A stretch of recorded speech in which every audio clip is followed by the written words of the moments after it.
smoky. I think we'll go with a little Mixtape Monday.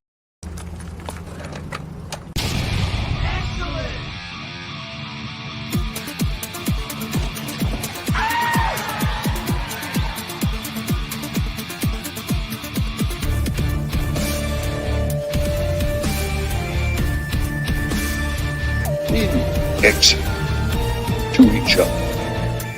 Party on, dudes! next party on. Party on, Wayne! Party on, guy.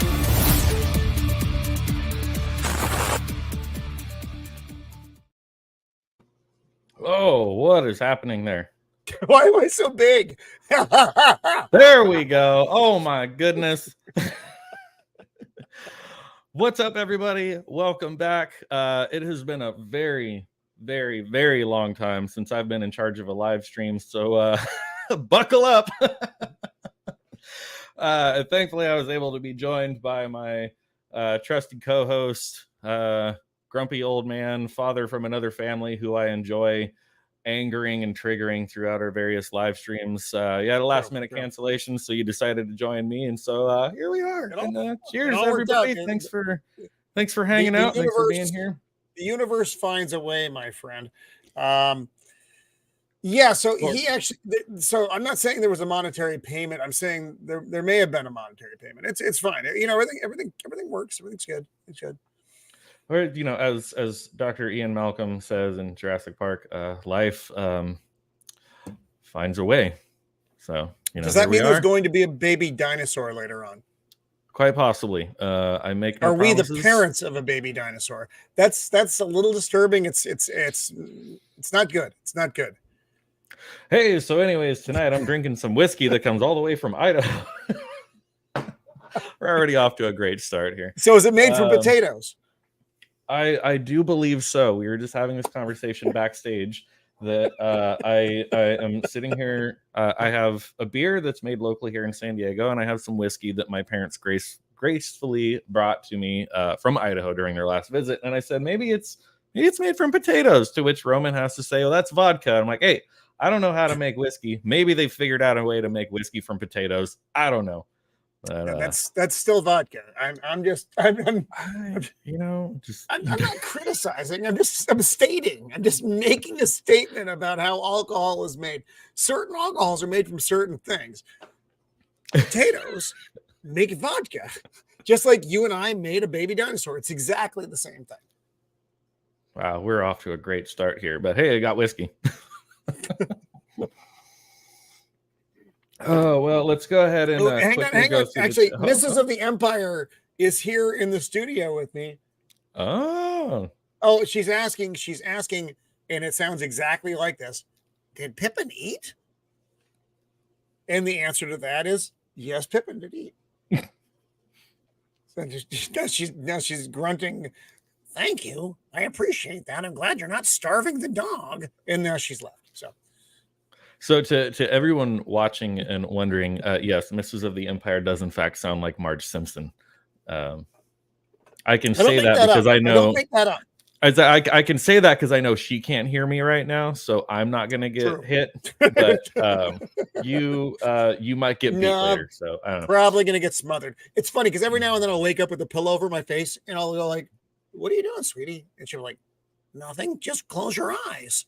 And it's fine. Everything's fine. You just got to be careful. If she ever brings you a whiskey and it looks a little cloudy, there's a good chance she's probably mixed up a sleeping pill in there, and she's going to cut you a little bit in your sleep. Yeah, the dreamies. The dreamies is they call it here. Yeah. It's delightful. It's a good. It's not good. Yeah. So as you're already kind of pulling up some of our chats, but real quick, we want to at least go through and acknowledge some of our friendly folks joining us. We got obviously Jacob Ironside there with us. Lady Marine is already telling us to stop bitching before we went live. I will never stop bitching, so no promises there. But hail to you. Thanks for being here, hanging out. Jacob Ironside, good to see you as always. Roman, nobody cares about you. I don't blame them, frankly. Blair to Blair, hello, good sir. Thank you for joining brother, us. Blair to Blair. Always good to see you. Steven, also welcome. Thanks for joining in. And like I said, it's going to be a little bit of a roller coaster. I have not done a live stream. I have not run a live stream. I've been a guest maybe a couple times here and there. I have not run a live stream in over 8 months. So it's going to be Like I said, I make no promises. I highly encourage you all to pour a drink right now. Well, it's debatable which one's the daddy. I don't know. We're just Jurassic Park is like a box of chocolates. You just Miss Martin Mises, I don't think I've seen you in here before, but again, I haven't done a live stream in a very long time, but thank you for joining in here. Welcome. Yeah, I don't know. I'm going to be joining Teresa on the 26th of September. We're going to be doing her. She does a pub crawl stream. So sounds fun. The man who enjoys a good pub crawl. I'm looking forward to it immensely. You don't even like leaving your house. When I'm drunk, I don't mind so much. That's the beauty of the pub crawl. Oh, well, that's fair. Okay. Now that I think we've wasted enough time to, what are we, I don't know, a few minutes in already. I can't see my timer for some reason. My screen is being weird. But anyways, again, yeah, anyone watching right now, thanks for being here. I apologize in advance. I wasn't necessarily going to do like a whole long "Where Have I Been" video, and I'll even try to keep this kind of short because then obviously I'll open it up to Roman to what he's got going on lately. But I have been away a while. That's obvious. I just recently came back, and I think my first video back was the one about Rainn Wilson and Oliver Anthony. Funny enough, I spent a Saturday afternoon recording probably almost half a dozen videos, and I just throughout the week I'll edit, I'll sparse these out or whatever, and by the time I posted the video about Oliver Anthony, about Rainn Wilson, talking trash on him, which nobody cares what he has to say, but it's been a big hit. That's like 99% of the comments have been Rainn Wilson who? Nobody cares. I agree. I never even liked The Office. I watched a handful of episodes of The Office. Never got into it. I couldn't do it. I couldn't get into it. But my first video back after my 8-month hiatus has blown up where it's creeping up towards the 9,000 view mark, which is that is so cool. Dude. It's like by far and away 8,000 views over any other video I've ever made with my modest 177 subscribers now. But I thought, I threw that video out there. Coincidentally, the same day that Joe Rogan released his podcast where he had Oliver Anthony on, and they actually talked about that very topic. So timing, hit it just right. I don't know. But then the internet being the internet, the things that I forget about being on YouTube and being on Twitter, I don't know if I'll ever call it X. That just feels weird. Do you call it X? I don't know. I don't. I still call it Twitter because X sounds Devin, stupid. what's going on, eh? Yeah, I feel like we're in the Matrix. I ask myself that same question, Devin. He wanders into the house from time to time. I'm like, son, and then that's it. It's weird. I know. Then I have to give him money and then he leaves. I show up every once in a while just to drink his whiskey and smoke his cigars, and then I go home.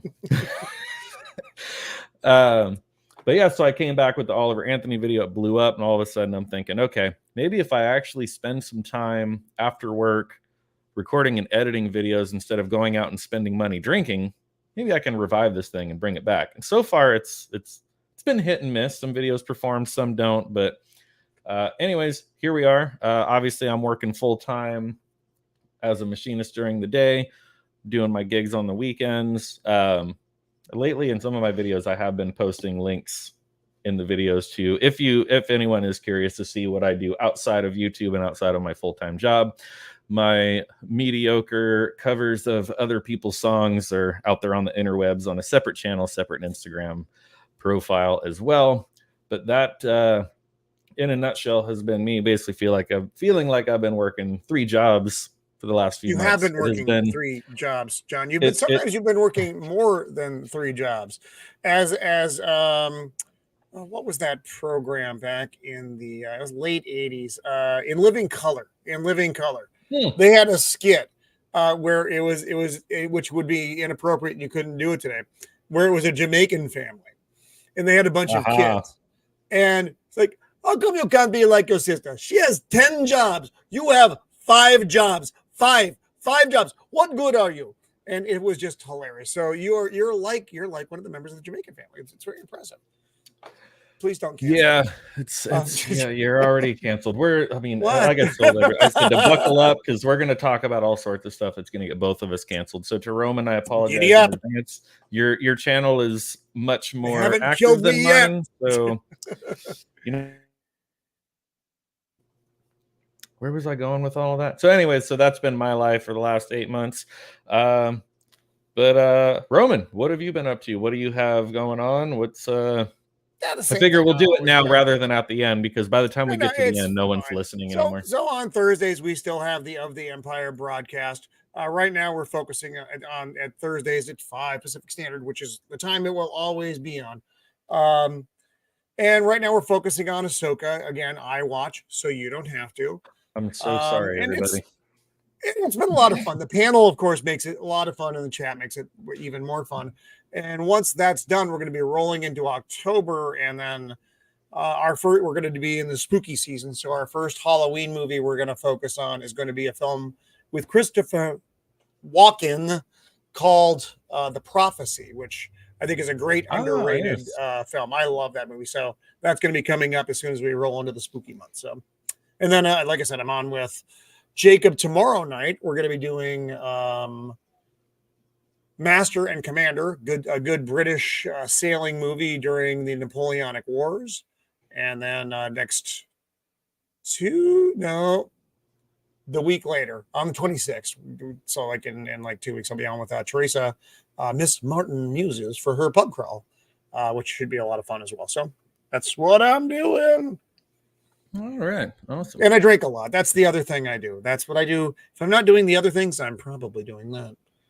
Yeah, well, but yes, as I've already stated, I apologize to anyone who watches Roman's live streams where he still continues to watch the Disney properties, the Marvel properties, the Star Wars properties. I don't understand how you do it. You were just a glutton for punishment, and after Secret Invasion, that was a lot to get through.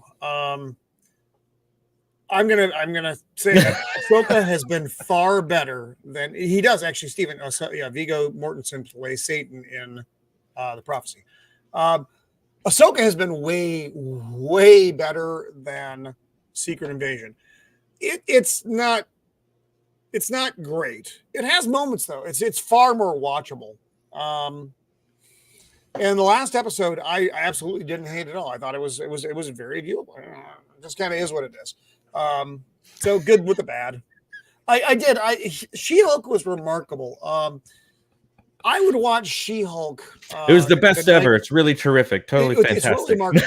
So I would have to watch that one on Wednesday mornings, early in the morning.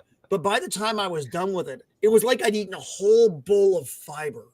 And I would just run to the restroom of the Empire, and I would burst out She-Hulk everywhere. It was quite incredible. At that point, I would almost just have to ask if you were having whiskey for breakfast, because I don't know if I could have gotten through the entire season of She-Hulk sober. I watched one episode and I wanted to kill myself. So, yes. And thank God it was a pretty short thing. I think it was only 8 episodes. Devin, you're not wrong. Drinking. Yeah, that's solid. So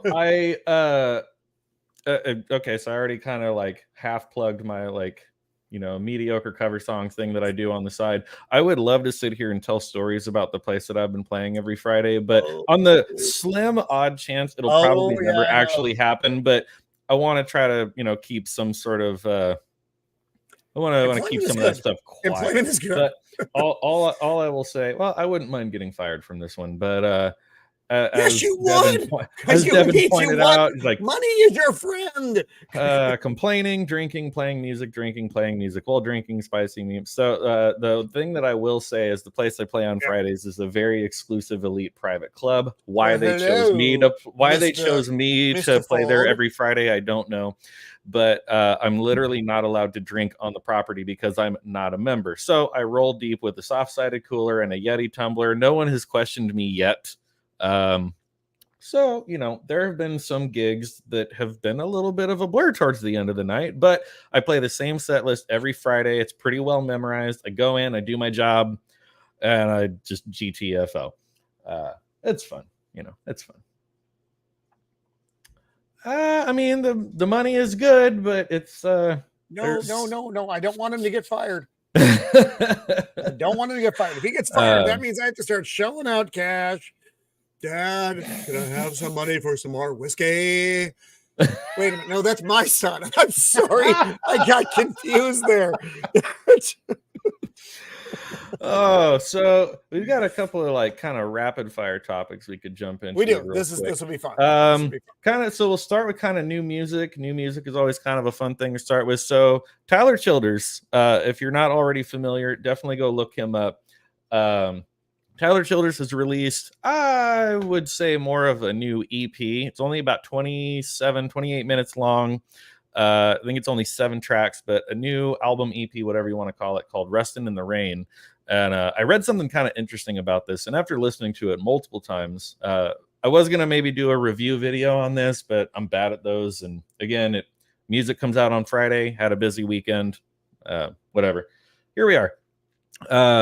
I read something suggesting that he put this album out with kind of the idea of if he were to go back in time and try to pitch songs to Elvis, because for those of you who don't know, Elvis never actually wrote any of his own songs. He was a performer, but he worked with songwriters that wrote his music for him. And Tyler Childers put this out kind of saying, if I were to pitch songs to Elvis, these would be the ones. But I think at least half of them are covers, which is kind of interesting. And he is a lot more of kind of a fast talking, his vocal phrasings are very different. So I don't see how Elvis would have sang any of these songs, but it's good stuff nonetheless, because it very much dives into very old, young Merle Haggard, young Willie Nelson. I think even one of the songs, my screen is freaking out right now.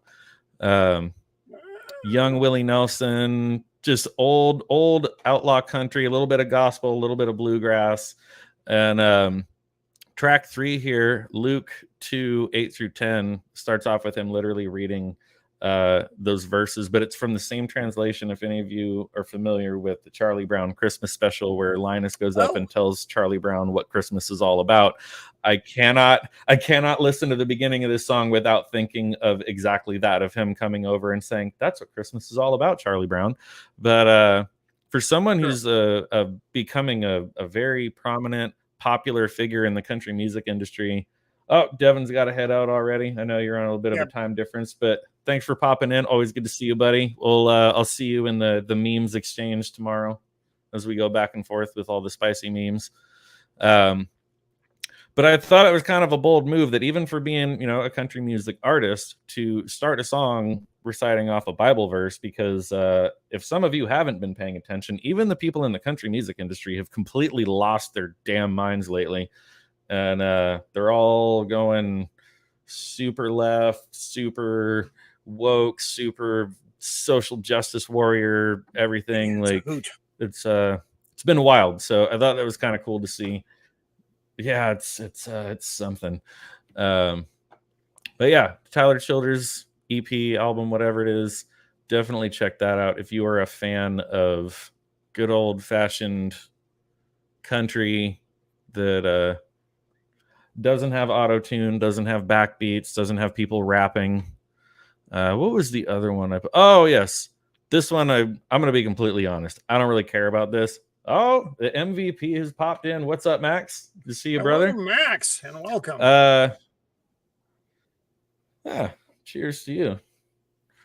So Roman reminded me of this one today, and this might be a little sacrilegious, both as a musician and then both just in the rock world, but the Rolling Stones. I don't care about the Rolling Stones. However, I do. They apparently actually just got an album from them today. I got their Hot Rocks 1964 to 1971. It's one of their, it's an old best of, but this is a 2013 release. It's a record my old man had that I used to play when I was a kid. And then this one though, I pulled it out of the sleeve and I'm like, holy fuck, the record's clear. And I was like, oh, it's new but different. I was so excited. So all the same songs and everything. It's just that the record's clear, which makes me happy because I'm old and weird.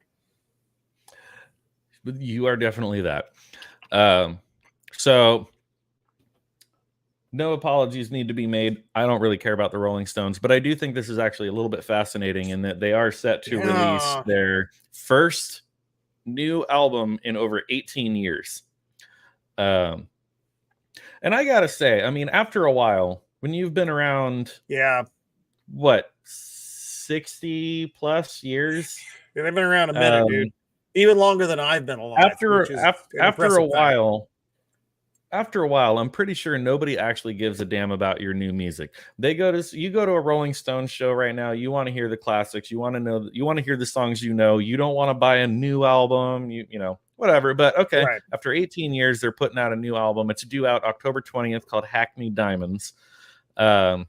To which they just kind of fully admitted, yeah, they got lazy. Okay, they're old. They're touring. You know, I'm pretty sure Keith Richards is still going to outlive all of us. It's been 18 years. Actually, it hasn't been entirely 18 years. That is, it's been 18 years since they put out an album. It hasn't been that long since they put out a song. Ah, interesting. If you will remember, dear friend, during the midst of the secret virus of unknown origins, they released a song called Ghost Town, which was... I do not, because once again, I don't care about the Rolling Stones. Yeah, it wasn't good. It wasn't good. It wasn't good. I can't say it was. I'm a big Rolling Stones fan. So they put an album out probably 18 years ago. Calculations. So early 2000s. I can't do the full math. And there was one single off of that album back 18 years ago. They had a single off of that album. Now, I honestly don't know what to expect. Who's doing the writing? There's a lot of questions I have about this, because Jagger and Richards, who are the primary songwriters, if you look at, Rolling Stone songs, neither of them fellers in their prime at this point.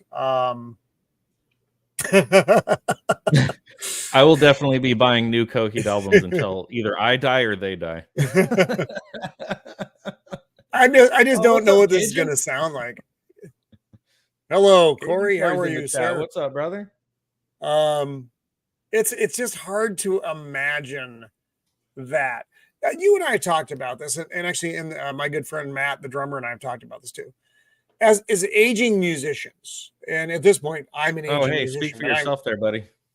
Well, no, but it's that creative urge. Does the creative urge stay with you all that time? I get it. Yeah. Yeah. I don't know that it necessarily does. I mean, you've written all of your great material. Everything that everybody knows is just such magic stuff. Your iconic music, it's in commercials and stuff now. At this point, what are you putting forward? I heard Ghost Town. It wasn't good. Like I said, I know that was during the midst of the secret virus of unknown origins, but it was a terrible song. What are you going to do with a full album's worth of material? I myself, like I said, I'm a big Stones fan. I'm like, I am not looking forward to this. It's you're not far off, Corey. It's true. It's true. I am an ancient. A should have been dead being long ago. So when older artists do this stuff, it is kind of wonky, though. It's a little bit. Most of them don't do it. Most of them just kind of ride their hits until the grave. Remember, just like the bass player. Your brain went blank, wasn't it? It did. Whoever their bass player, and if you, God forgive me, I know my brain is just toast right now. Their bass player died several years ago, so this isn't even like full Rolling Stones. And Charlie Watts hasn't played drums for them for years. So you've got Jagger. Ronnie Wood, I think, recently still there. What's that? No, I thought Charlie Watts was the one that died, the drummer. Oh, is he dead? I thought the bass player died too. No, well, either the bass player is he's not in the band either way. Even if he's not dead, he's not in the band. So you've got drummer and bass player, the rhythm section are not in the band anymore. So you've got competent studio guys who've been filling in, because everybody's fucking competent as a studio guy, but Bill Wyman. Thank you, Blair. So that leaves three of the Stones: Ronnie Wood, Mick Jagger, and Keith Richards. So again, now you have two non members of the band. What is it going to sound like? I don't know. It's a weird thing. Any new original music they're writing is probably just Mick and Keith anyways. I mean, they're not all collaborating at this point. No, that's probably true. But fuck, at this stage, what are they writing about? I had my 19th kid. I'm 79 years old and I can't pick him up no more. So I just got this from Jacob Ironside, always hot with the memes. Said this is John and Roman.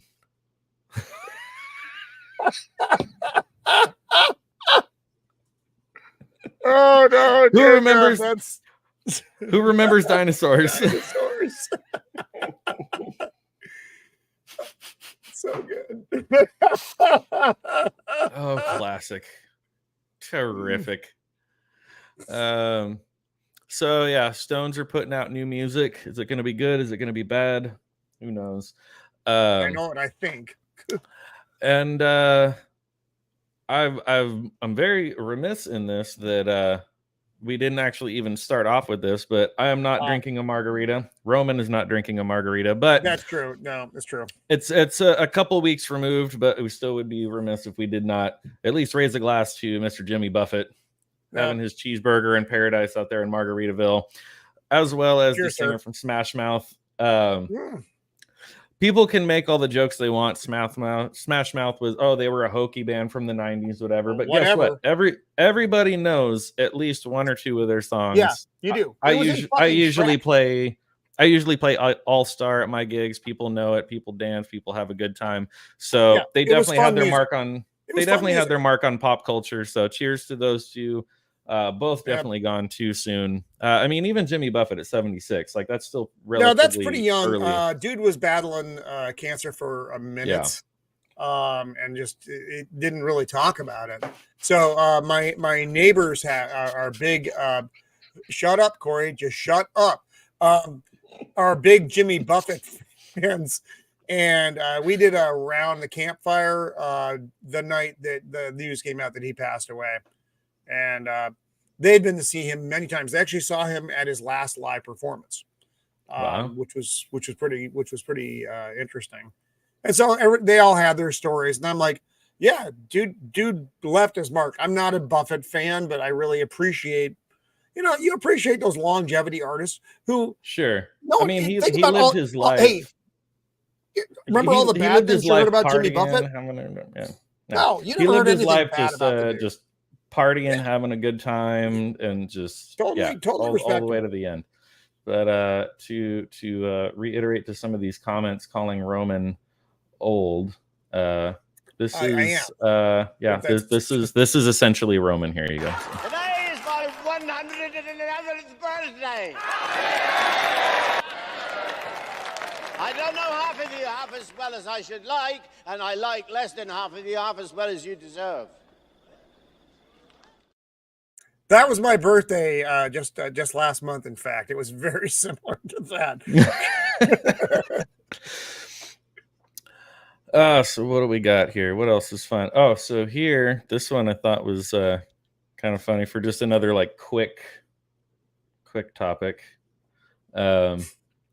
So this was another one where it's like I didn't necessarily want to like do a whole video on it because I didn't necessarily want to feel like I was like picking on the guy, but I'm sure by now most people have heard the story about Zach Bryan getting arrested, or well, I mean more or less like being detained. Really, he was in a cell for a couple hours. It wasn't anything crazy, but he put up his whole side of the story in both an Instagram story and on Twitter, and he basically said he's like, I was being an asshole. He's like, I mouthed off, whatever, and they kept saying, oh, if you don't get back in your vehicle, we're going to take you to jail. And he kind of challenged the cop, and well, you play stupid games, win stupid prizes. It's one of those good advice things. Never do that, by the way. So play stupid games, win stupid prizes. But here, in a brilliant moment of marketing, Spotify has changed the thumbnail for Outlaw Country playlist use Zach Bryan's mugshot. Oh no,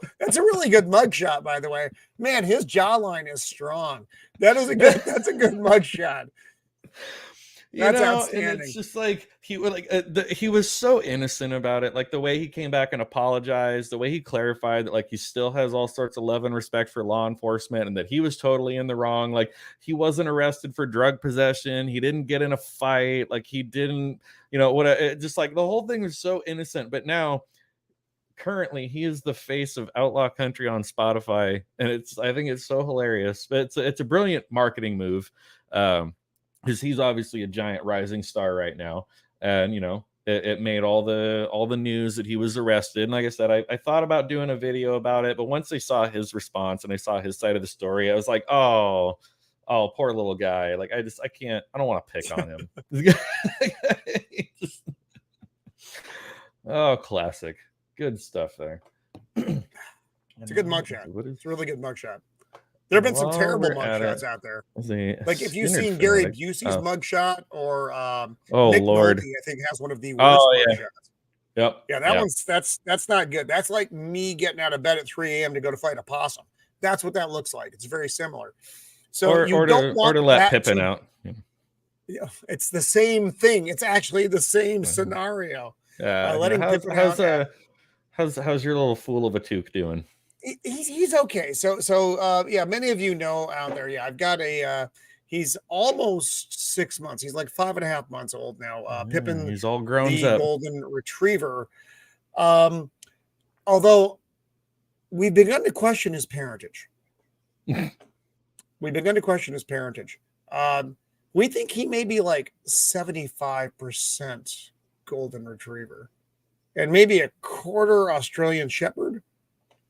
Mrs. of the Empire is pretty smart, and she brought me a video because she's like, something's wrong here. His ears are a little short, his eyes are a little wonky. And then she brought a video. Takes after his dad. It was a lady who had a dog that was half golden and half Australian, and it looked just like Pippin. I'm like, mother dick. So they have different tendencies, which is a little, it's like, why does he nip so much? It's because he's trying to herd me like I'm a sheep, possibly a cattle, maybe a small goat. I don't know. But so Pip it looks like he's maybe got a little other in him. So he's a good boy though. He's really good. His walks are not great, but his home stuff is pretty good. So, it is what it is. He's a nice little fellow. That's good. All right. Okay. And he gets up at 6 o'clock on the nose every morning. Every morning. All right. Well, we have, and as an elderly man, of course, also, I thought old people got up early because you always you go out to dinner at 4 o'clock to catch that early bird special. We do that. That's true. But I try to stay up because, I have to wait for a lot of events to end in our house so I can watch television, try to get caught up on, the latest things. So Ahsoka and all that fun stuff. Are you going to watch the Marvels when it comes out? No, I'm not. I made a statement. I've already said I'm not going to see the Marvels. There's a lot of things I'm not going to watch that's coming up off the Disney calendar. Things I can't bring myself to sink into. The Marvels Echo. I don't care. See, here's the thing. It's one of the reasons why I've kind of dropped off and stopped joining Roman in his live streams is I'm going to be completely honest. I have absolutely no idea what he's talking about half the time because I've given up. I've completely given up. Anything Star Wars, anything Marvel, pretty much anything that Disney owns, any kind of entertainment, movies, shows, series, anything that's going out there. He's like, oh yeah, I'm watching this show, and I'm like, I don't know what that is. Kind of ice cream. You get the ice cream truck coming through on the mic there. I thought I clicked on something on accident over here or something, but I'm literally not even aware of stuff that he's talking about anymore. So I got to a point where I'm like, I'm just gonna sit there and stare at the camera and say, I don't know what you're talking about. I have nothing to add here because I've given up. But he watches, so you don't have to. So you're out there doing God's work, my friend. I try. Like I said, So- October is going to be fun because it's going to be spooky movie month. Everybody likes spooky Yeah, it'll movie be month. good. We can talk about horror movies. I can talk about scary movies. I can definitely do that. Yeah, I've been going good back shit. and kind of rewatching the old black and white ones. Like just watch the Oh, old like original. the Universal? Yeah, so I just recently went back and watched the original version of The Fly after revisiting the Jeff Goldblum one, which is very gruesome. Yeah. The Jeff Goldblum one, I actually think I remember reading somewhere that Jeff Goldblum wrote a letter to Vincent Price talking about how he was a huge fan. He loved the original. He hopes that he loves the new movie, and he actually got a letter back from Vincent Price talking about the remake of The Fly that came out in the 80s. And Vincent Price essentially said it was brilliant to a certain point, but I'm afraid it went a bit too far. It was pretty gruesome. But yeah, and I revisited the old original Fly, the old black and white Wolfman, the old black and white Dracula, the old black and white House of Wax, also with Vincent Price. So yeah, just going back and watching the old Universal ones, just kind of really stretching out spooky season a little bit. So we have a story here that sort of features Oliver Anthony from a music festival that I believe he was supposed to be featured at. And then even Roman just sent me this post right before we got started today.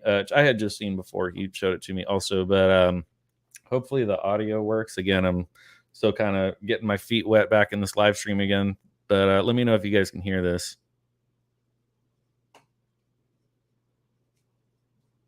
Oh, it's glitchy.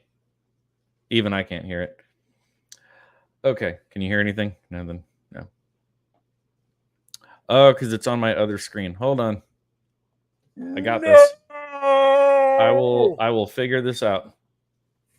Thanks everybody for hanging out. Hope you guys have some whiskey handy. I know I do. There, share tab audio. If it doesn't work, whatever. Well, we know what happens, so we can talk. Can you hear it? I can't, but you're not. Okay, well, whatever. I can't hear it. So I don't know. You got to put it on the screen. You got to put it on the screen. You know what? Just stop yelling at me, Dad. I'm trying to help you. I still can't hear it. Still no audio, yeah. I got nothing. Okay, so anyways, the caption here essentially says what it is. It sounds like there's already people out there scamming people for tickets for some performance he's supposed to show. Hey, you know what? Well, you're doing exactly what you said you're going to be here for, so I can't be mad at you for it. Wait, Lady Marine, are you the troll? Are you the one that gives him his one down vote on his YouTube channel? She's just there ready, like just waiting, like he posted something, down vote. No. But essentially, it sounds like he was going to make an appearance somewhere. He's like, don't buy $90 Cotton Eye Joe tickets or $200 tickets for a meet and greet. So that's not acceptable. Yeah. Just saw the Facebook he was post. Like, nope. Miscommunication with my friend booking shows. Is that my shows should never cost more than $40. Ideally, no more than $25. Hell, out of the 4 shows we've currently done, 2 of them have been completely free. This will get straightened out tonight. Hold off on buying tickets. So that's Oliver Anthony himself saying, if tickets are basically, if they're more than $40, don't buy them. It's a scam. Someone's scamming you. That tells you an awful lot about Oliver Anthony, though. Well, yeah, it tells because you a lot about the people who are trying to use his fame to profit. Yeah, because I mean, I've already done a video about both Zach Bryan, Tyler Childers. They're both out there at least kind of trying to fight the good fight against Ticketmaster. You know, everyone's all of a sudden calling Zach Bryan a sellout because last year for his tour, he tried going through an alternate ticketing site called AXS where you had to kind of pre-register in advance. It was a weird situation as to how you could get tickets. They were non-transferable once you got them. People were pissed off. They didn't like it. Now he's playing larger venues, bigger shows. And now people are mad that he's going back to Ticketmaster. And he's like, look, I still hate Ticketmaster, but it's like one man can't fix the whole system. It's like, you guys didn't like the AXS system. You don't like Ticketmaster. Like, what do you want? But now all of a sudden they're saying, oh, you're a sellout. You're whatever. And it's like, you're not whiskey. You can't help. You can't make everyone happy. No, I mean, people don't understand the way these kind of things work. It's not like John and I are playing your local club. It's not that kind of deal where we set it up with a manager and we're playing the club. It's when you're working with artists like this, it's a much broader scope. And Oliver Anthony, unfortunately, it's kind of that devil's deal, is now in that group or these these other artists, you can't schedule all the towns across America that you're going to be playing. It's just not practical for you as a musician to do. So that's where these other things come in, and the deal gets made, and that's why Ticketmaster gets that freaking giant carve out cut that they get. It sucks, and everybody knows it sucks, but it's the game in town, as they say. Well, and it's the way the whole market works. I mean, the video that I did talking about it with both Zach Bryan and Tyler Childers trying to fight this. So Tyler Childers also announced some tour dates. He is coming to a venue near me, so I went and checked it out. You go through Ticketmaster. Nice. You have to confirm all your info. You basically sign up, and it's almost like a lottery or like a raffle of like, we'll choose people at random who gets to buy tickets and whatnot. But when you get tickets, they will be non-transferable.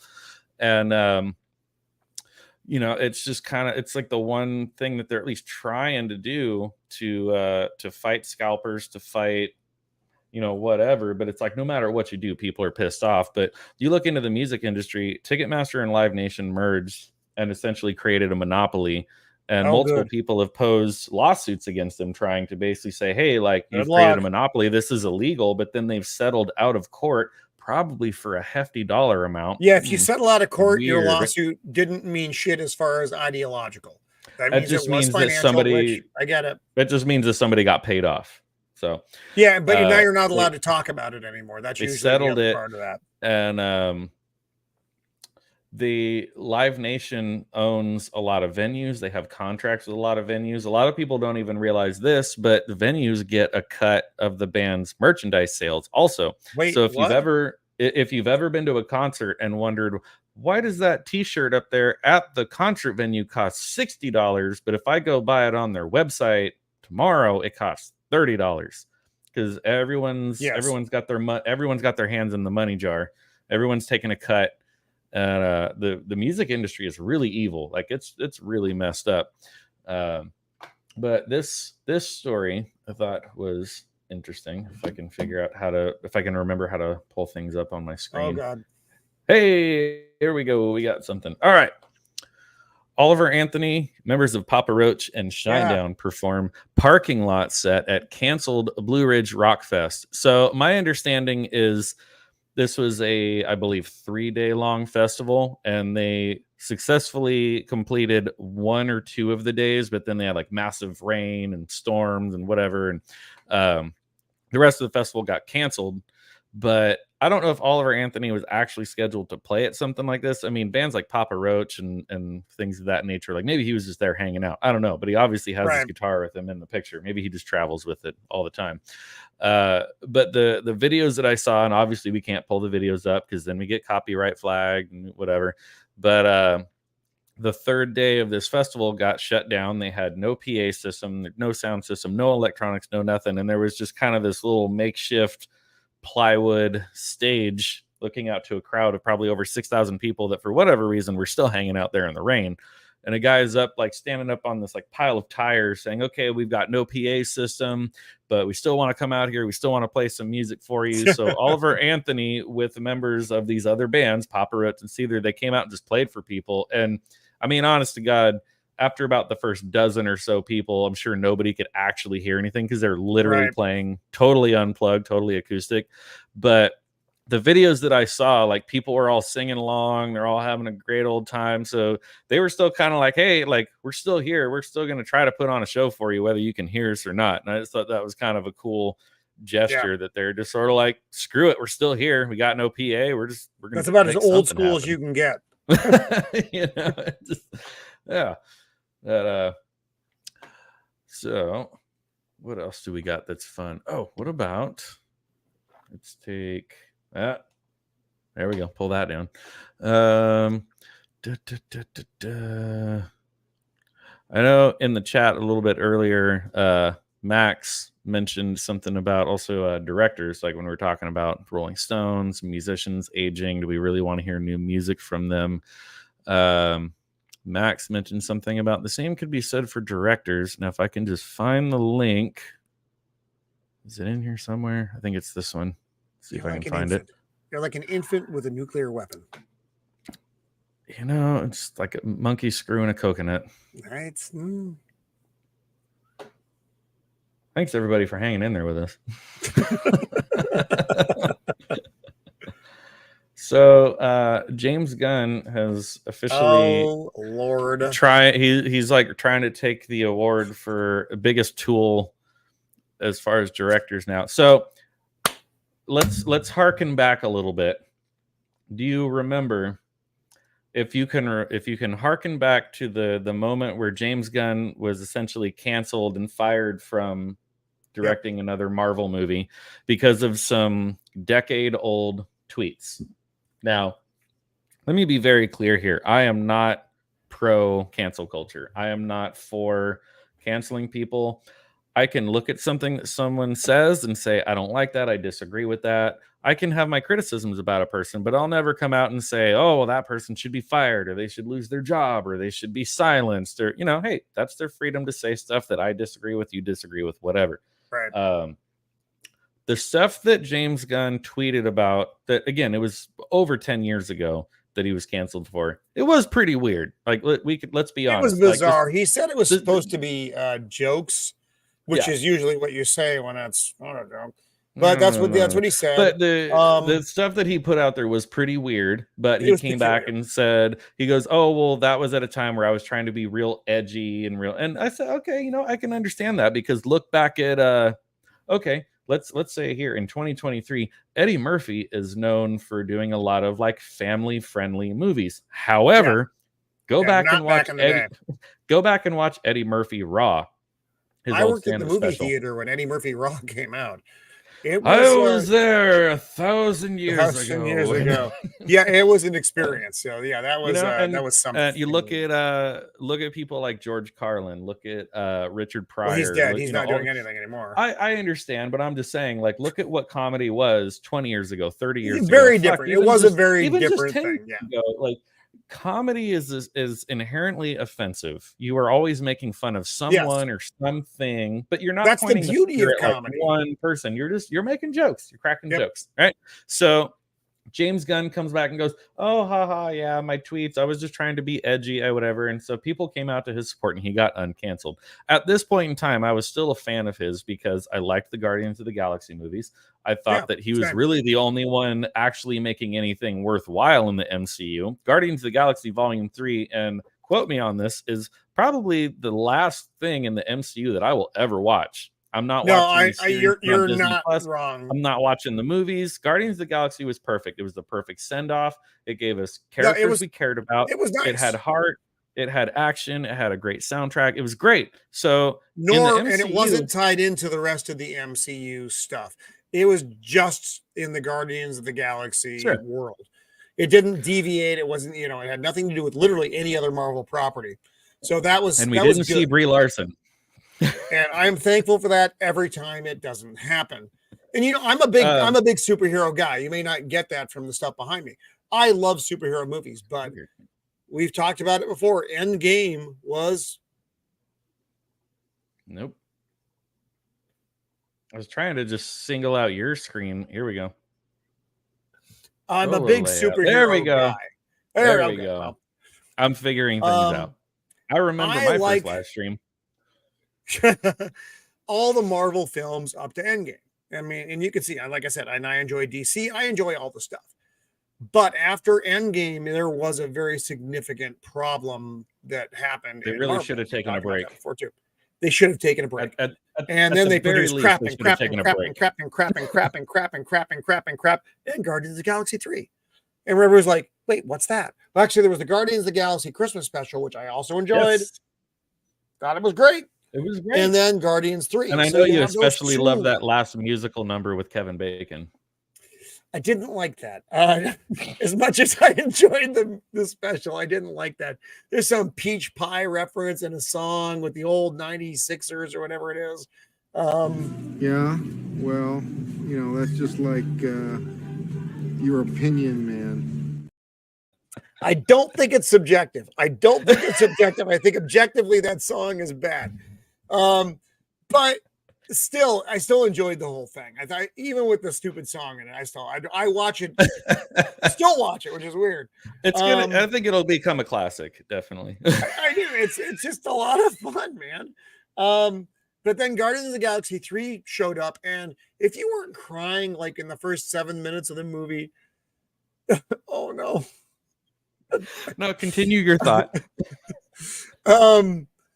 Then you even as an old man with a black hardened heart, that movie really hit me in the feels a couple different times.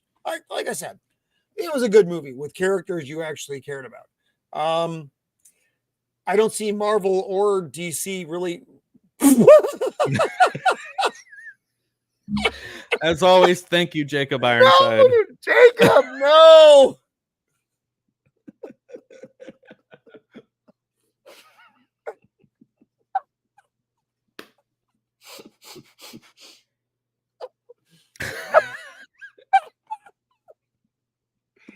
I think we've officially broken Roman. No, that's so bad. We broke Roman.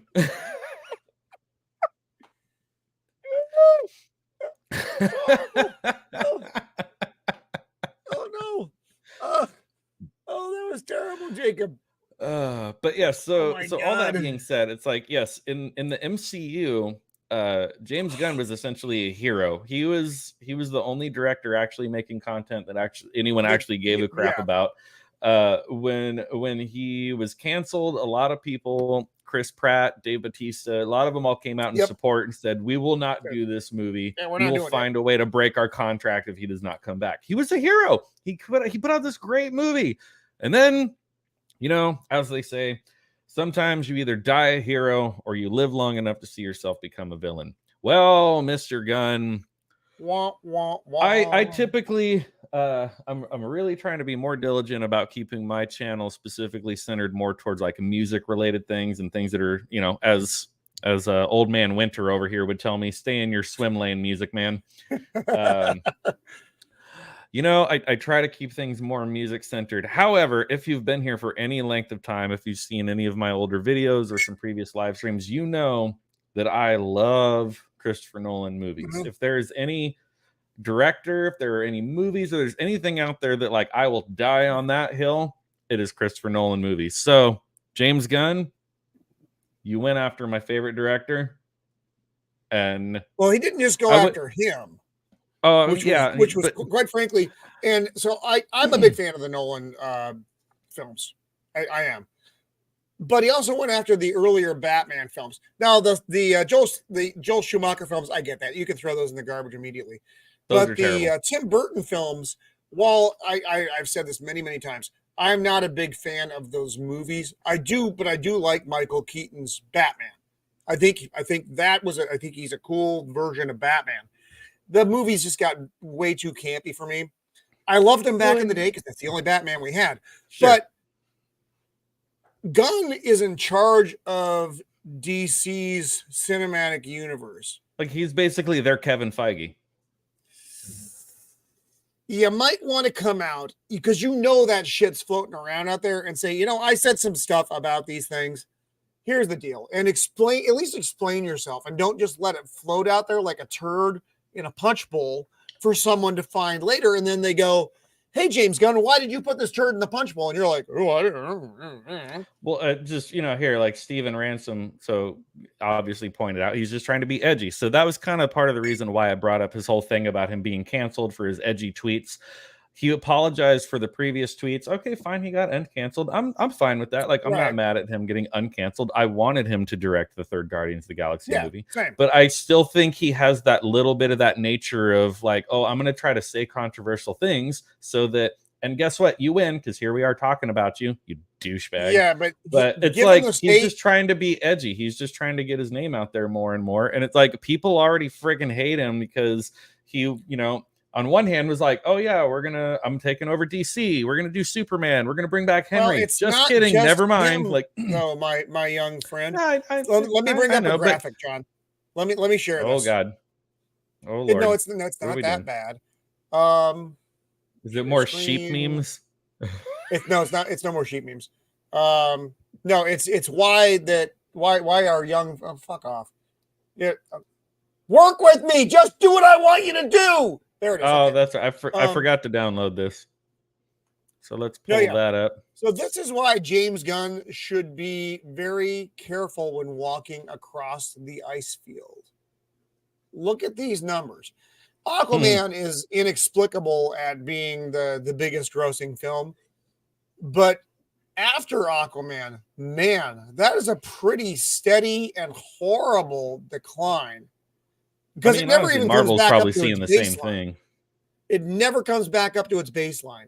It's always like down, down, down, a little bit up. Down, yeah, nothing's coming back up. And I think it's strange that Aquaman is the high point. Like, is it just because people love Jason Momoa?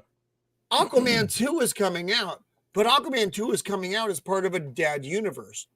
Nobody cares. Fuck. Like it's just like the Black Adam movie. By the time Black Adam came out, James Gunn had already announced he's going to reboot the entire universe. So it's like, what's the point? Like, just cancel everything and just he killed every movie in the DCU that was left when he said that.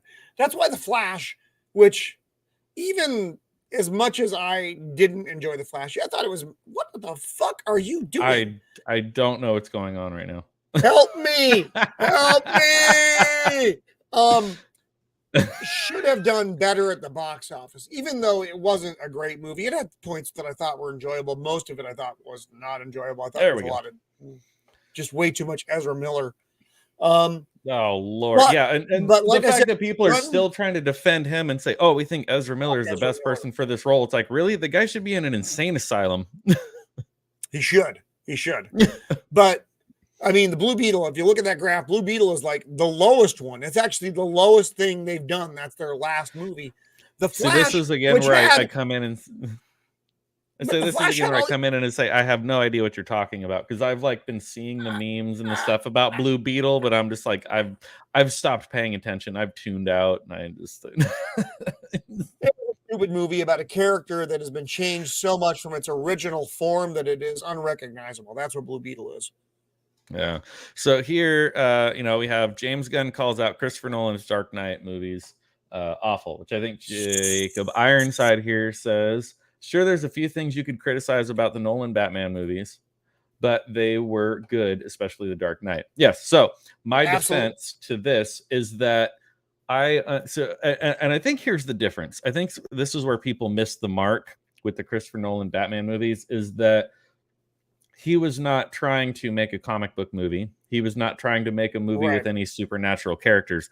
Christopher Nolan, in a very subtle way, made it very clear that he was making Batman movies that existed in a universe in a way that, like, you could watch this movie and say that could really happen. There was nothing supernatural about any of the villains in all three movies. Like every movie, all three of the Batman movies that Christopher Nolan helmed could really happen. Bane, I know, like, people are probably pissed off, especially about Bane. Like, they really messed up. They changed Bane. About, John? But I find your comments most disturbing. The way that he portrayed Bane, that could really happen in the real world. The Joker, the way that Heath Ledger portrayed the Joker, that could really happen in today's world. The Scarecrow with Cillian Murphy, that could really happen. It was all based in reality. And people didn't like that. And I get it. I hear all the criticisms and I understand why people didn't like it. But I actually appreciated that because it was a different take from a director who doesn't do superhero movies and doesn't do sequels. So both were out of character for him. My favorite big screen Batman films are the Nolan films. And I think they were still brilliant. I'm willing to hear the criticisms. Like I'm not gonna, like, if someone says they don't like them, I'm not gonna be like, oh, like, you're stupid. You're like, I understand it. I get it. I hear it. You have to understand why people don't like things, at least as long as they have a valid argument. Other than you say, well, I thought it was stupid. That doesn't tell me. But here it says it starts off saying that Zack Snyder fans don't like James Gunn. Some of them believe he is unfit to head DC.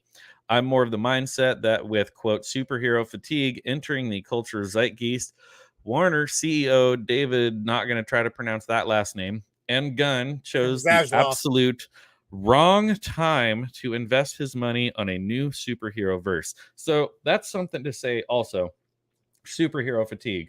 Marvel had 11 years to go from Iron Man to Endgame, and they did it very well up until maybe those last couple. They started to virtue signal in like Thor Ragnarok and some of the later ones, but they executed Endgame. That all started a very long time ago, though, 2008. Sure, but it was subtle at first, but they executed Endgame perfectly, except for the scene where all the ladies come up and say, he has help. No one liked girl that power. scene. Everybody hates that fucking scene. It's a nobody liked scene. that scene. Other than that, Endgame was executed perfectly. They should have taken their trophy, gone home, taken at least a good 5-year break or so, give or take, whatever. But no, they wanted to double down and say, no, if you don't like these movies, it's because you're a this and a that and an ist and a phobe and a we're gonna like the Snow White movie. Don't get me started on. We're not trying to talk about movies. Another day, buddy. Good Lord. Getting all fired up here. I need a sip of whiskey. You cast someone to play Snow White who hates the original Snow White. All right, let's move on. That's peculiar, right? So superhero fatigue on that topic. The Critical Drinker, who many of us watch and love, did a video on superhero fatigue. And he brought up some really good points. Aside from, so I'm going to take some like big, heavy lifting stuff. Bad writing. I'm going to move that over here. I'm going to move like poorly developed characters over here. I'm putting that stuff aside. Those are like giant things. He talks about things. Do you remember cowboy movies being popular back in the 60s? Do you remember the big action films of the 80s? Do you remember vampires and zombie movies? You don't see those anymore. Nope. Superhero movies got a lot more legs out of the populace than those genres did. But like everything, attention fades. And I think that is not a small part of what we see. Like I said, even when you take those other two giant things out of the mix, it is actually a thing. It's a genre fatigue. Just like all those other, like, I can't believe Walking Dead is still trying to churn out spin-off series. I don't know who's watching those anymore. Why are you bothering? These are dead genres, or at least mostly dead genres. You have to really put out something remarkable to stand out, and no one's doing that. So, well, sure. I mean, like, History Toronto tried to do that with the Terror on the Prairie with the Daily Wire, and while I have watched the movie multiple times, it is a great movie. And I understand what they're trying to do with trying to drive traffic to the Daily Wire streaming service. I think they really shot themselves in the foot by only making it available on the Daily Wire, because people know that it's a conservative. It's a conservative news source. You have to subscribe and allow it on other services. Then you're going to make your money back, and then more people will actually see it. And it's like people know them to be a conservative news source, and so it's like you have to subscribe to them, you're automatically limiting like your Paramount audience. Plus, That's whatever. Like people are not going to subscribe. You're not even making it available as a single rental. Like if people can say, okay, I'll pay $3.99 to rent it, I'll watch it, whatever. But to subscribe to the Daily Wire, like that movie was dead on arrival, because it was really good. Like it was very reminiscent of like the old John Wayne movies, of like the old westerns, and it had a good story. It actually was well produced, but everything. But yeah, it's like people are not going to subscribe to the Daily Wire just to watch this one movie. But let's go ahead and get back to why James Gunn is a tool. But again, it's kind of funny that it says tweets from more than a decade ago. So just like we were talking about when he got canceled, these tweets are also from like that same time. From they're old, but it's still they're resurfacing, and I think he's a giant tool for saying it. So the tweets in question showing no holds barred Gunn's absolute hate for Burton's 1989 Batman. That's a strong and just word. like you, and just like you, Roman, I hear your criticisms about it, and like you're saying, like looking back on it, maybe it doesn't age that well. Maybe Jack Nicholson as the Joker was kind of campy. Maybe Prince didn't need to have his music featured in the movie. It was all kind of campy. It's kind of weird, whatever. But like you're saying, like there were really no superhero movies at the time. It's like we had the Hulk show, the Hulk series with Lou Ferrigno, and not really a whole lot else. No, like, and you had the 1978 Superman. Right. With so Chris there Reeve, wasn't really a whole lot out there great, as far but as Yeah, Yeah, your so selection was it's very, kind of very like limited. you have to look at the history of when this came out, what we're actually looking at, what we're talking about. But his tweet says the Tim Burton Batman is poorly written. Soundtrack is the worst of everyone involved. Now, let me just stop right there. Okay. Ooh, I don't agree with that. It's later in the tweet. I know he talks about Prince. Yes, that was weird. The Prince music was very out of place. That was weird. However, Yeah. Danny Elfman. Oh no. Danny Elfman. That is did the film score. iconic So, theme. Iconic theme. Admittedly, yes, he was relatively new at doing film scores at this time. He, as many of you know, Danny Elfman was the front runner and, primary songwriter for Oingo Boingo, very successful band in the 80s. He was first commissioned to do a film score for Pee-wee's Big Adventure, which he had never done a film score before, but between Paul Rubens and Tim Burton, they both chose him. And he said, I have no idea what I'm doing, but I'm going to do it. He did it. It was great. He did a few others in between, and then he did Batman. This theme also went on to be used for the Batman animated series, which, fight me on this one, is still to this day one of the best depictions of Batman on screen. Yep, 100%. Aside from all the movies, aside from all the everything, the Batman, the animated series from the 90s is hands down, I will fight you, one of the best depictions of Batman on screen. And they used Danny Elfman's theme. So James Gunn is saying it is the worst work of everyone involved. Yeah, James Gunn, can you write a film score? Can you write music and have a freaking symphony play it? I don't think so. And it is absolutely one of the most boring films ever. Before we go further, we can all agree that Prince had no business being involved with the film. Okay, I agree with that last part. Other than that, boring. I thought there was a decent amount of action in there. I thought there was a decent amount of action. Yeah, that's so stupid. He continues on. Gunn goes on to criticize Jack Nicholson's interpretation of the Joker, which he was another one. Every time the Joker has ever been cast, it's always been controversial. People said Jack Nicholson was too old. People said that Heath Ledger couldn't do dramatic roles, whatever. He was, hands down, no contest. Criticized Jack Nicholson's interpretation of the Joker as nothing more than Jack Torrance in clown makeup. Okay, that's kind of accurate. That's pretty funny. I actually like that. That's He also found Michael Keaton's voice ridiculous. More ridiculous than Christian Bale. I mean, I love the Dark Knight movies. I love the Dark Knight movies. I love the Dark Knight movies, but the whole Batman, that was kind of bad. Yeah, I don't know why they chose to do that. Well, because in the cartoon, Kevin Conroy did Bruce Wayne and Batman in a similar but different voice. And that's really all I think the actor probably needed to do, but none of them did it. They all had some kind of weird voice inflection that was like over the top, but whatever, it's fine. But then he goes on here to say that he said the overall acting was not even on par with the 1960s TV series. Okay.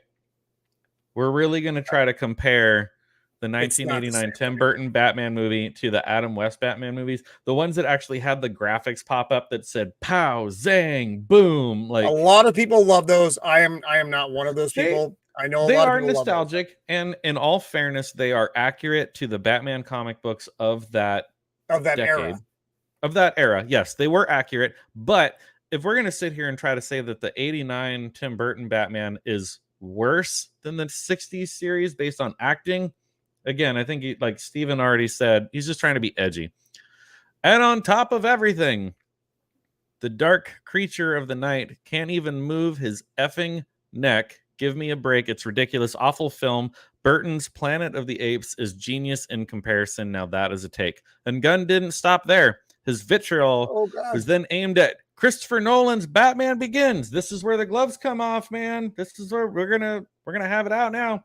The Dark Knight, both of which he finds to be very mid-level films. I would love to see James Gunn make a film that even begins to touch The Dark Knight with someone like Heath Ledger playing the Joker.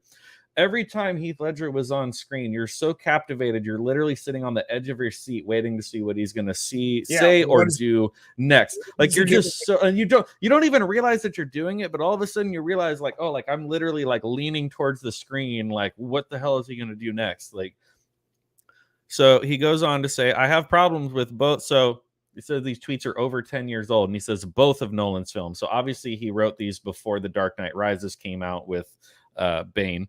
But I digress. I have problems with both of Nolan's films. I don't think either one is a classic. Wrong. And I don't even really think Batman Begins is good, despite being the first cinematic dark take on Batman. So what? Stallone's Judge Dredd was the first dark take on Judge Dredd. The movie is awful. I will admit, Judge Dredd is awful. Not good, yeah. Accepted. That's not good. But that was not the first dark take on Batman. The Burton movies were the first dark take on Batman. Those were incredibly dark, especially Batman Returns with the Penguin. That was incredibly dark. That was creepy. The Penguin was a nightmare. But given what you had before with Batman, which was nothing on screen, you had the 66 Batman. That was your other Batman comparison as far as with live the action cloth Batman. Suit and the chalk eyebrows drawn on the mask.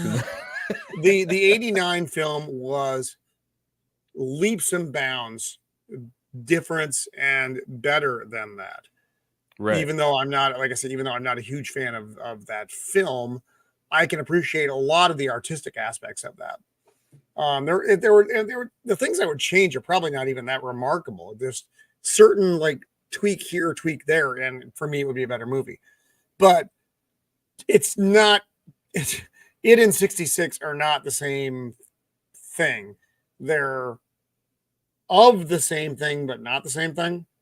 So just try to make that comparison. But Nolan's films are a complete departure from either of those. And I think he was very upfront about that.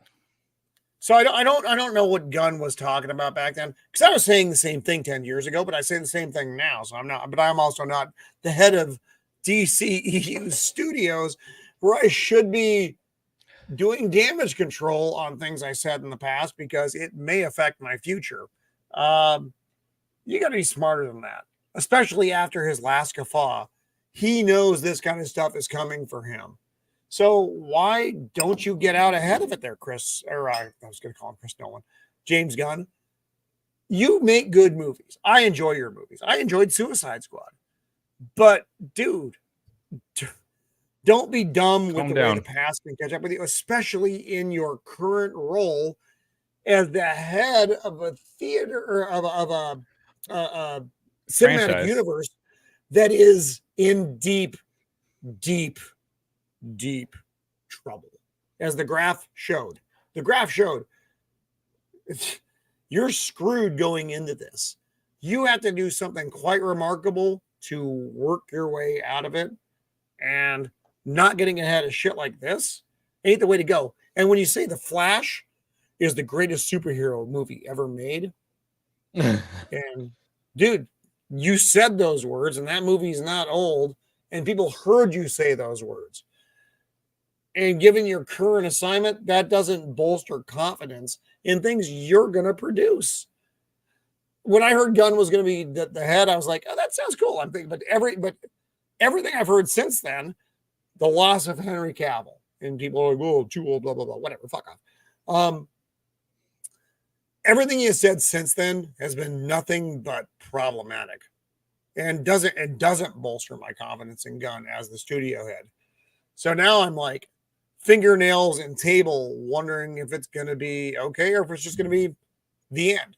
If it's the end, I guess that's fine. I'd rather have there be nothing than be bad movies destroying characters. That's what I'd rather have. I don't know what he's going to do. I don't know. You keep watching all the Disney properties made by, But I also know that there are Steven. Yes, I saw that as well. I don't know if that's true or not. So there was a tweet earlier that said they've lost Aquaman 2. Like literally the digital version of the film that's supposed to be distributed is gone. I don't know if it's true. It would be hilarious. That might actually be a blessing. So that would be a hoot. It's probably not true because that would be way too funny. But I saw the same thing. Yeah. Well, I don't know. I guess it's as we move on from this topic before we get too deep into our rants.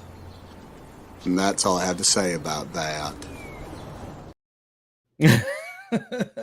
So, as the title and description of this video also suggested, it is 9/11, obviously a very somber day for many.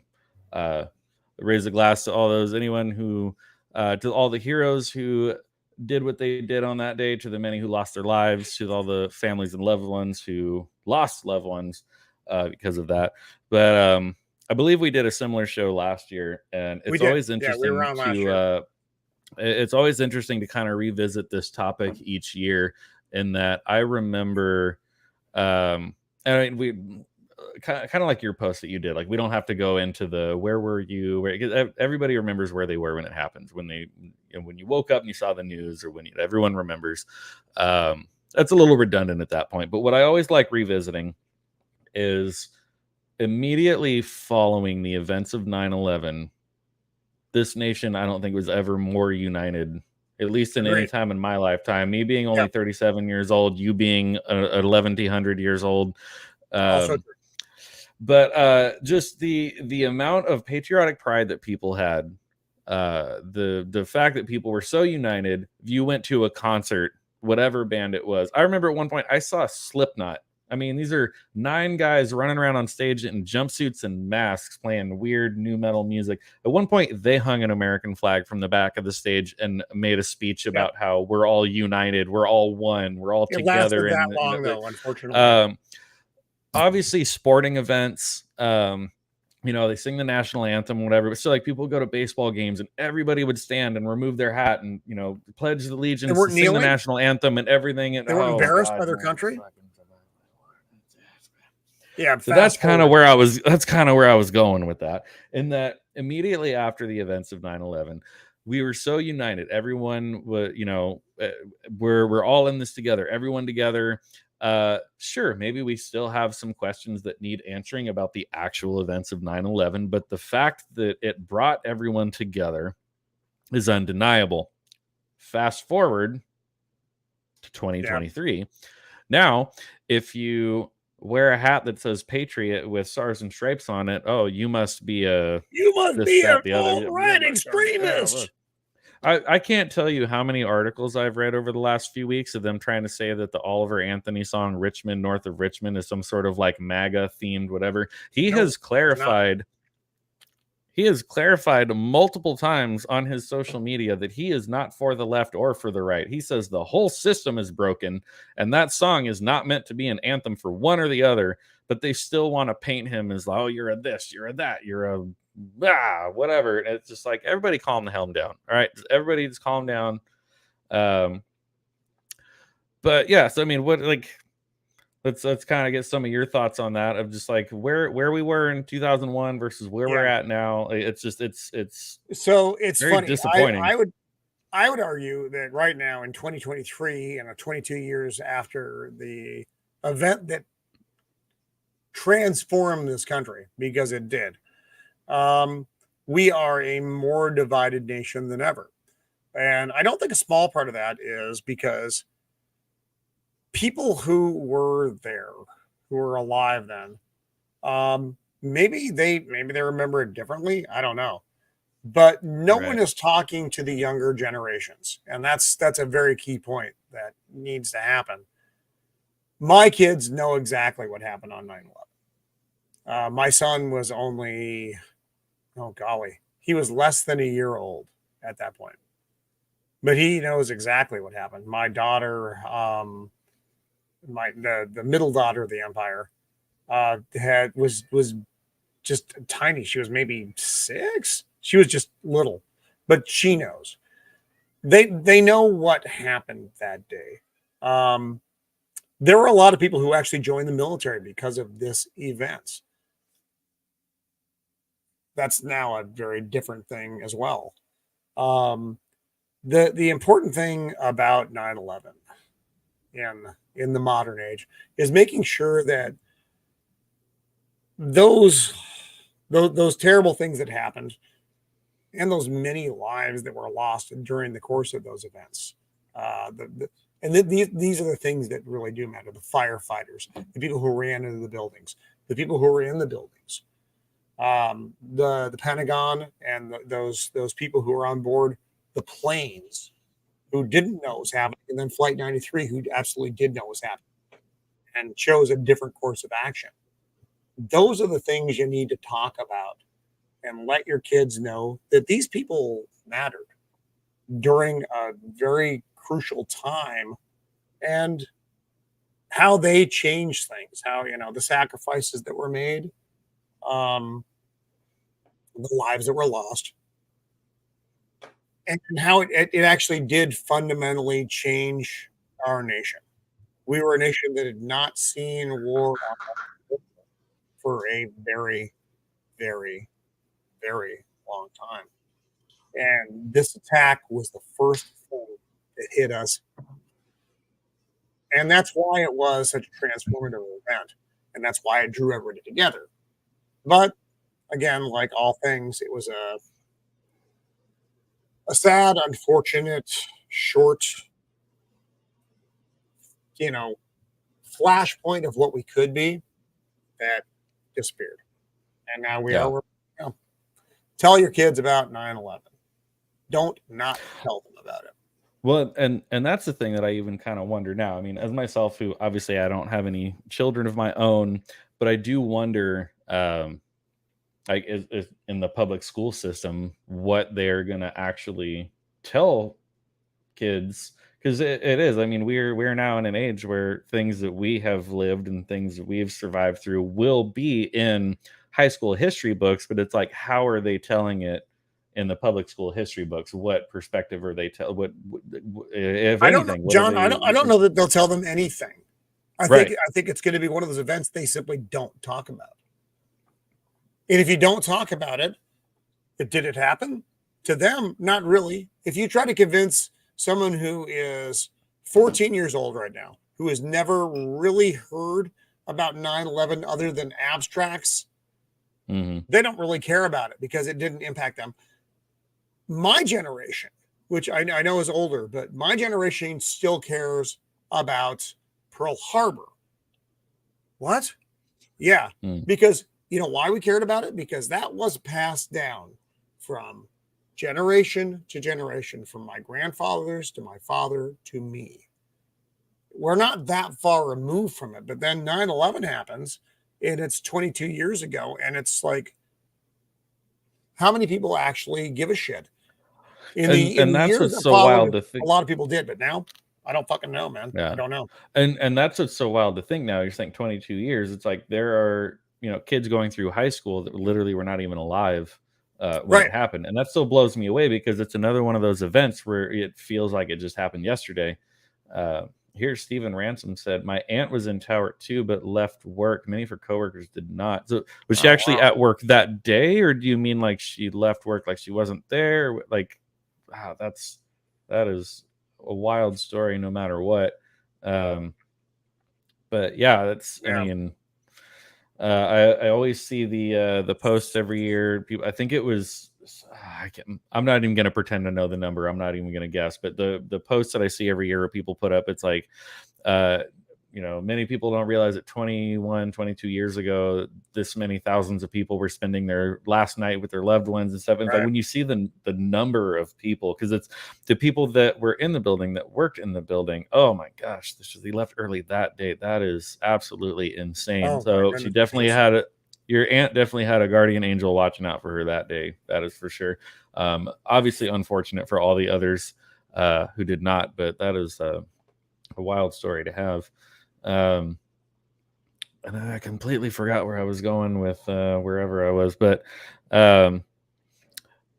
yeah, it's just it's insane when you see the number, because you're thinking it's people who either worked in the buildings, were in the buildings for whatever different reasons, but then also obviously all the firefighters, the law enforcement, the paramedics, EMTs, all the people who responded, who didn't make it out. It's absolutely insane the amount of lives that were lost. And like you're saying, I think Jacob said here, he said schools are not teaching about 9/11.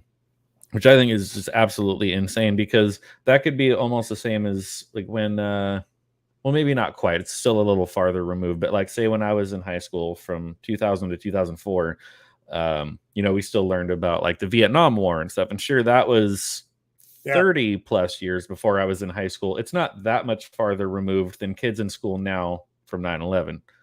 20 years, 30 years. It's pretty close. To say that schools are not even teaching on it is absolutely insane. But as things have progressed over the last 3 years, not much surprises me anymore. Yeah, same. Wow. Same. And then there's the other 9/11, Benghazi. Yes. Yep. Oh, but remember, what difference does it make? That makes my head explode every time I see that clip. It So, was just I mean, a big 4 other nothing Americans, burger, right? and to think that date was insignificant then, it wasn't. That was very specifically supposed to be because of that date. And then 4 other Americans lost their lives senselessly, needlessly, because some people, I won't say whom, decided not to act. Just let it go. Sure, yeah. But yeah, when she's out there just saying, "Oh, it's a big nothing burger. What difference does it make?" It's like, yeah, cool. Anyways, let's see if we can pull up at least maybe a, I don't know, fun or interesting story to kind of end on, because we're, going to a dark place, and which, obviously I wanted to talk about this. Is a dark place. This is something that needs to be talked about every year, as you're saying. If people are not talking to their kids about it, if they're not teaching it in school, And that's a disgrace. It is. It's an absolute disgrace. Yeah. This is not what I was looking for. Backing up. I'm just going to search for it. Oh, God. Talk amongst yourselves. I'll give you a topic. I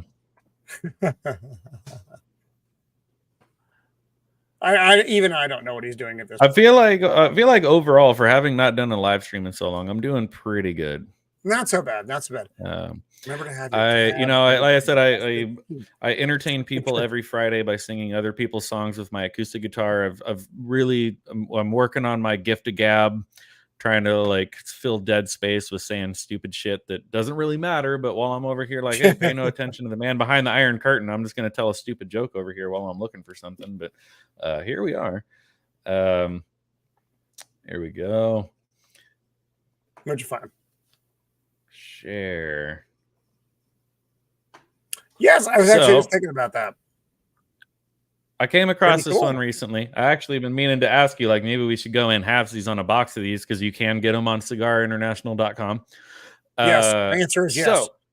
So, maybe not ending. I don't know. We'll see how much longer the conversation goes. But we kind of. I'm a Maduro smoker. I like Maduro cigars anyway. So this is a nice. This all works for me. Their whiskey is very good. I can't imagine the cigars would not be. So I came across a story recently. It suggested James Hetfield, for any of you who have been living under a rock for the last 40 years. James Hetfield, lead singer of mega metal band Metallica, has gotten his own signature cigar. So rewind a couple years. They put out their own whiskey called Blackened American whiskey. But also, any of you who have been paying attention for any number of years know that Mr. Hetfield is clean and sober. That was a big part of, if you've watched the documentary Making a Monster, when they recorded their questionable album, Saint Anger. Mid-production, Hetfield walked out of the studio, checked himself into rehab. I think even within the last year or two, he had to go back to rehab again, because, sometimes your old demons creep back up on you, and no judgment against the guy, but he did what he needed to do. And he's, some people can enjoy a little whiskey, can enjoy a little beer, and some can't. It's no knock against anyone, but he's one who has decided that he can't. And sometimes when the band tours too long or too much, he goes a little crazy. And so, with all that being said, the band made their own whiskey. I'm sure that was very much a Lars business venture, because Lars will slap their name on anything that he can make a buck off of. But the whiskey actually is pretty good. I'm not going to lie. Like, it's a good bottle of whiskey for an affordable price. For a pretty affordable price, it's a good bottle of whiskey. So Mr. Hetfield got together with Master Distiller, and they said that they connected on a lot of things, but obviously not on the drinking front, because James doesn't drink anymore. So they connected over cigars. So all of a sudden they're thinking, maybe we should make a cigar. So now all of a sudden we have the All Maduro Blackened Cigars M81 by Drew Estate. A box of 20 goes for about $173 on cigarinternational.com. I feel like the very depressing thing about this, when I first clicked on the find a retailer, because it's not actually finding a retailer for these specific cigars, it's finding a retailer for Drew Estate. The first name that popped up is a local cigar bar that's a mile from my apartment that has been closed for the last 3 years because the owner is a freaking psychopath and is still afraid of the quote virus of unknown origins and whatever and stuff. I'm like, you're literally the only business in town that is still closed. Why do you sell your business? But I digress. That's absurd. I clicked find a retailer and it sent me to this place. It's been closed since March 17th, 2020. And I kicked my desk over and made a big mess. And then I had to clean it up. And anyways, so yes, James Hetfield has gotten his own cigar because he is sober, but the man enjoys a good cigar. So I thought, given the fact that Roman has recently come into a bottle of the blackened whiskey, the blackened cigars would be a perfect companion to that. And like I said, $173 for a box. We go halvesies. I split them. I leave them at your place. I come over. I drink your whiskey. I smoke the cigars. Everybody wins. We're all having a good time. But then also, while searching around the website, I found that they have obviously the regular blackened cask whiskey. My computer is really lagging right now. Come on, man. Work with me. There we go. Go back. There we go. They have now come out with the limited edition rye, the lightning, straight rye whiskey. And fuck yeah, I love goodness, I love myself a rye whiskey. That says limited edition, so I'm almost afraid to see what that one's going to cost. And then down here, there's the Blackened X Willet Kentucky straight rye, finished in whatever that word is, casks. That one's probably a pretty hefty price tag as well. Finished in Madeira, casks for up to 14 weeks.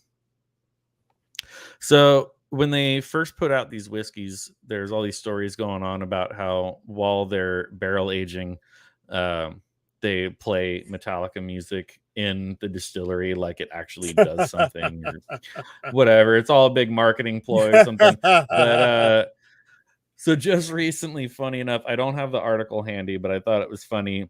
If any of you are familiar with Mr. Maynard James Keenan, what are you doing? Why are our faces so large? Well, I don't want to be that big. What happened? There we go. Oh, and save that clip. Maybe an SD next month. We definitely need to grab a drink, brother. Blair's going to be here in October. We will definitely need to make that happen. That will definitely happen. Where was I going with this? Oh, yeah. So Metallica is saying that they play their music in the distillery while this whiskey is aging in barrels like it actually does something. So Mr. Maynard James, not a fucking Maynard James Keenan, who, if you're familiar with, he is most notably the frontman of the progressive rock band Tool, as well as A Perfect Circle, Pussifer, many other outfits, other things, as well as expert winemaker out of Jerome, Arizona. He like put out some statement recently about how he plays rock music in there and this and that and the other while the wine is aging in barrels, only to come back and go, it does nothing. I just thought I would tell you that. No shit. Thank you. That's amazing. Wow. Cheeky Maynard. I want to thank Blair for clarifying that he just put GYS here, but then he specified guys. And I want to thank you for that, Blair, because there's always questions. There's always questions. So between now and whenever his visit is, we will have to really work on growing the beards out so that we can try to fit in at least a little bit. Dude. There's no way to match it, but hopefully we can at least catch up a little bit. You know, he is my favorite internet wizard.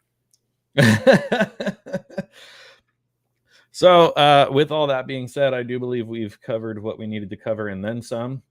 Do you have any last words? That's a bit much. First time.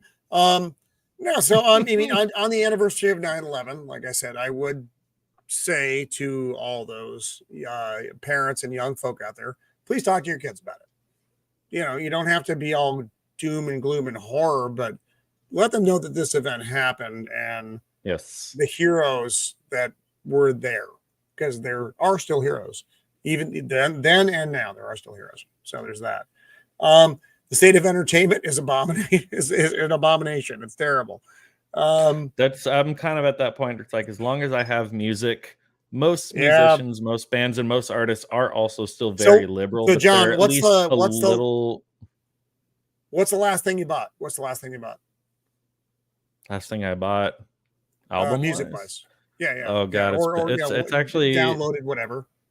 It's been a minute. Probably an album from Coulter Wall.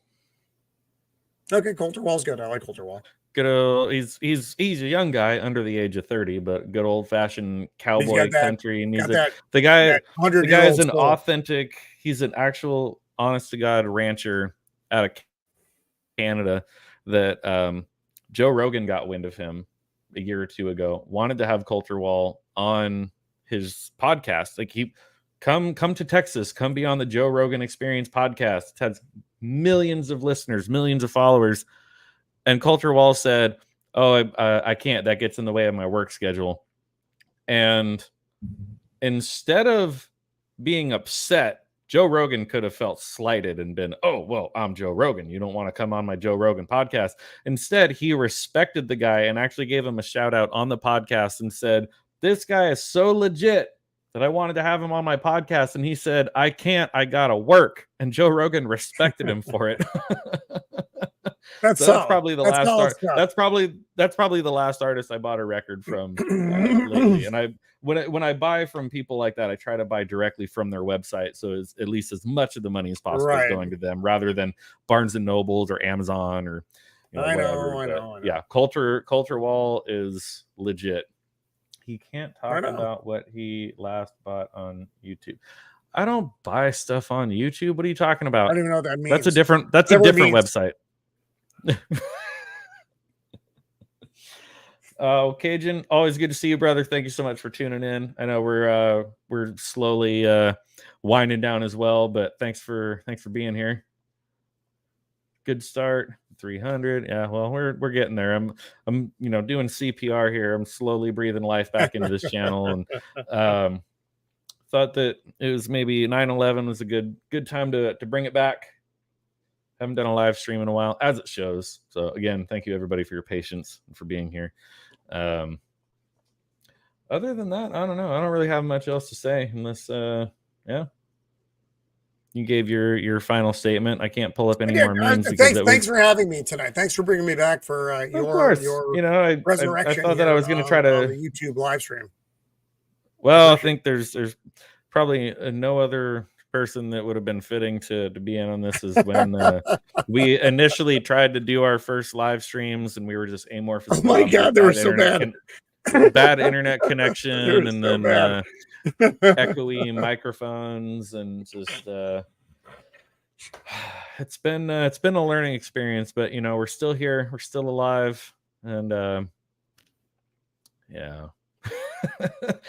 So I think we're gonna go ahead and sign off at this point. But thank you everybody for joining in. Lady Marine, Cajun, Steven, Blair to Blair, Jacob, all you guys that were hanging out in the chat. And maybe we'll make this a weekly thing again. We shall see. But in the meantime, we'll sign off for now. And hopefully, maybe, possibly, see you next Monday. See you guys.